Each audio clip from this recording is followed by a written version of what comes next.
Hello and welcome everybody to 1969. In 1969, somewhere in some dungeon underground, somewhere with a slide rule, an engineer was designing this. This was patented in 1969, the L blade putter, as you all know.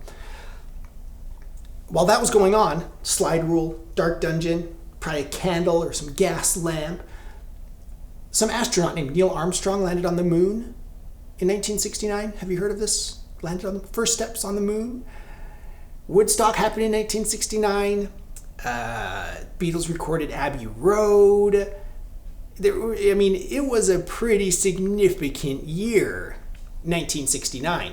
Anyway, let's get this on the review table, have a closer look, and talk about identifying features. It is pretty easy to identify. Ping, L blade. Questions? The hosel structure alone gives it away. But this is different from the answer in that in this cavity right here, there is no zip code. So with the answer style putters, you can identify it, say what year it was made based on the zip code that you find here in the cavity. This does not have any zip code. It has a patent number. It was patented in 1969. So it was a 1969 era putter, but it's not going to give away what year it was made. Okay. So that said, this particular one is an older one around the 1969 era. The thing that sets this apart, obviously, it's more narrow than like the AYD. It has a similar like Zing style AYD, My Day style, like rounded cavity here, toe, heel, weighted, little alignment line on top, kind of that blade right here, the thinner blade portion right here. You can see that the toe profile gets thinner up top.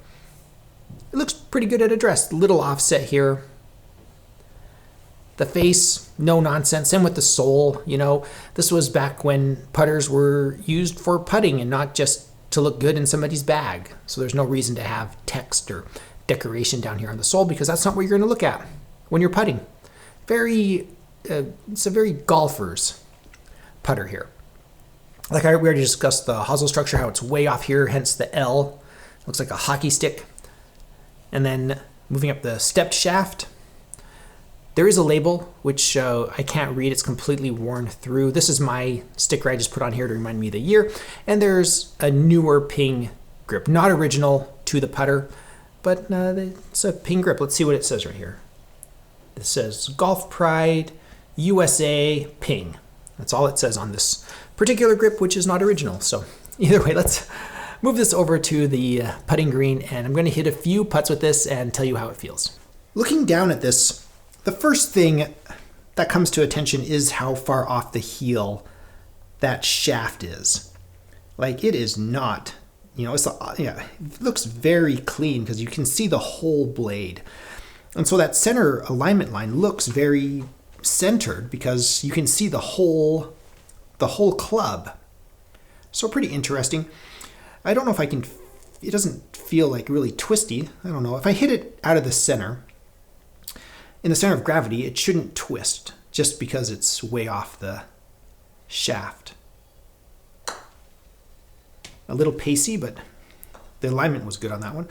It feels like a really, and again, I've been hitting a lot of Ping putters my whole life, so kind of used to the beryllium copper sound and feel. So it feels very predictable. I'm surprised. I don't really much like the look of this putter, but as a putter, it feels very capable. To me, this has just got to be one of the worst looking Ping putters. See, it bounced off the ball that was already in there. That was a good putt. Yeah, what is it about this that just looks so wrong? I can see the whole blade.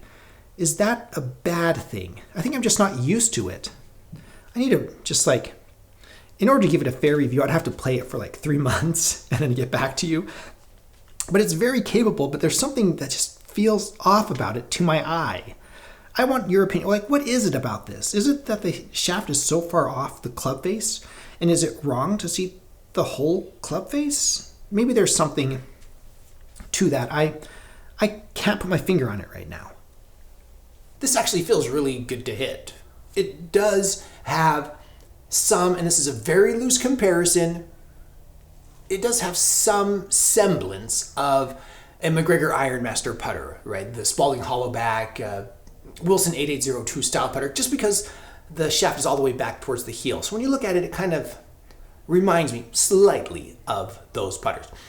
But it's funny, the name too, L putter. It's like left, right? My boy was running down a hallway in his school, and we had parked to the left, and so I'm like, turn left when you go outside, after I had tried to get him to stop running. And so he's running down the hallway, and I watch both of his hands come up like this. He's like, which way is left? Right? So for the viewer, it's this way. He's like, which way is left? And then you see him go like this, and so he like obviously turns that. I like that. That's cool that he's using the L shape, on his hands to determine which way is left. So it just cracked me up. But so this putter, L blade, an L man for an L blade putter. What does L stand for? Winner, Masters champion, green jacket, PGA Tour champion. I'm sure L stands for all of those good things, right? That's why you get the L. That's what the L man is for the L blade. But all joking aside, this putter feels really good. It's like those sleeper cars, So occasionally you roll up to this car and you're like, oh, that's a cool car. What's that whine? And then when the light turns green, you realize, they're like, oh, that was a supercharger. Oh, okay. Paul Newman famously did that. I've never seen one of Paul Newman's cars, but I've seen other sleeper cars where you're just like, oh, that car had some horsepower. And then there are other cars. Okay, I liken these to like modern putters. These premium brands that are charging hundreds and hundreds of dollars for they're trendy, hot putters nowadays. It's like, to me, and this happened to me in Minnesota, okay?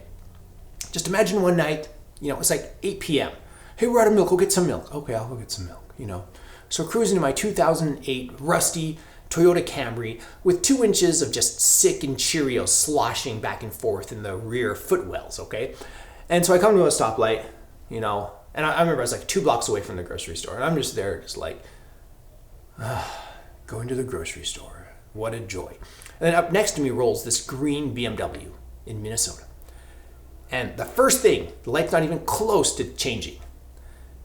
It's just this bouncing off this rev limiter. I'm like, oh my goodness. And then finally the light turns green and this BMW takes off. I kept my foot on the brake until he was out of the intersection. I was just like, you go get him, man. Go get him, Tiger. Because you were great, Frosted Flakes. And so I just went to the grocery store. I was like, that cracked me up. I'm like, and that's to me what new putters represent. They're like, look at us. We're so good. We are so good. You're just like, yeah, that's great. Have you seen the new Kia Electrics that can blow you off the line? Yeah, good job with that. So anyway, to me, this is more like a sleeper car than like a bling, look at me. The only problem with it is you have to be an L individual to play it. Anyway, let me know your thoughts about the L Blade putter in the comments below. And a huge shout out to my patrons. Thank you so much for your support. It really keeps me going. I really appreciate all my patrons. Thank you so much. If you want to join us on Patreon, it's just general support, and you too can help keep this channel alive. Another way to support this channel is visiting my Amazon shop. I'll put a link in the description below. I am an Amazon associate. I make proceeds from qualifying purchases. Thank you everybody for watching. If you enjoyed this content, please subscribe. I am The Vintage Golfer.